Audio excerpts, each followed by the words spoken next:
Questão 1, seção Enem, de movimentos circulares. Na madrugada de 11 de março de 1978, partes de um foguete soviético reentraram na atmosfera acima da cidade do Rio de Janeiro e caíram no Oceano Atlântico. Ou seja, eles entraram acima da cidade do Rio de Janeiro. Se eles entraram acima da cidade do Rio de Janeiro, no momento que esses fragmentos entraram na atmosfera, eles estavam exatamente sobre a cidade do Rio de Janeiro. Tá? Então, se eu colocasse aqui um pontinho representando um fragmento entrando na atmosfera terrestre, no momento que ela entrou, ela estava exatamente sobre o Rio de Janeiro. Beleza? E caíram no Oceano Atlântico. Foi um belo espetáculo. Os inúmeros fragmentos, entrando em ignição devido ao atrito com a atmosfera, brilharam intensamente enquanto cortava o céu. Mas se a reentrada tivesse acontecido alguns minutos depois, teríamos uma tragédia, pois a queda seria na área urbana do Rio de Janeiro e não no oceano. De acordo com os fatos relatados, a velocidade angular do foguete em relação à Terra, no ponto de reentrada, era...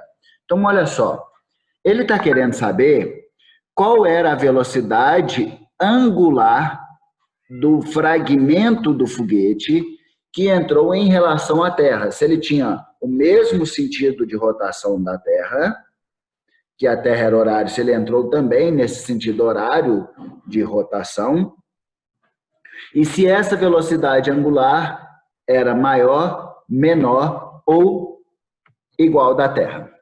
Beleza? Vamos interpretar a seguinte situação. Se a Terra está rotacionando sentido anti-horário, né? Que é o que está representado na figura. Representado por essa seta vermelha. Opa. E o satélite entrou exatamente sobre o Rio de Janeiro. Se ele estivesse movimentando num sentido contrário, ele iria cair à esquerda do Rio de Janeiro e não à direita do Rio de Janeiro. Independente se a velocidade do satélite fosse maior, menor ou igual à velocidade angular da Terra, independente disso, se ele entrasse num sentido contrário, à medida que a Terra ia rodando para a direita, ele ia deslocando para a esquerda, ele não cairia no Oceano Atlântico, ele cairia mais para o lado do Oceano Pacífico. Então, se a gente tivesse esse único raciocínio, a gente poderia concluir já de cara que o sentido de entrada do satélite não pode ser contrário ao sentido da Terra, senão ele cairia à esquerda do Rio de Janeiro e jamais à direita do Rio de Janeiro. Okay? Com isso, a gente elimina as alternativas C, D e E. Ok? Então, beleza, só sobrou duas, A e B, no mesmo sentido, sendo que a velocidade, uma fala que a velocidade do satélite seria igual da Terra e o outro fala que a velocidade seria superior. Então, vamos imaginar a seguinte situação. Esse satélite entra na atmosfera exatamente sobre o Rio de Janeiro.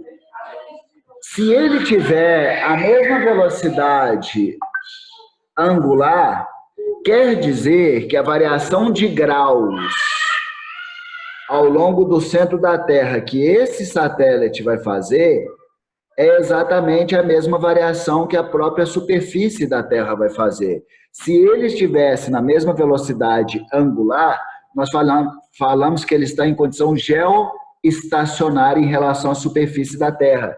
Ele está em repouso em relação à superfície da Terra. Então, ele ia acompanhar o movimento angular da Terra e cairia exatamente sobre o Rio de Janeiro. Agora, se ele está movimentando no mesmo sentido que o sentido de rotação da Terra e está com uma velocidade angular maior, ele começa a deixar o Rio de Janeiro para trás. Ele começa a deixar o Rio de Janeiro para trás e faz com que ele caia no Oceano Atlântico. Ok? Com isso, podemos concluir que a resposta dessa questão tem que ser letra B, ok? E se tiver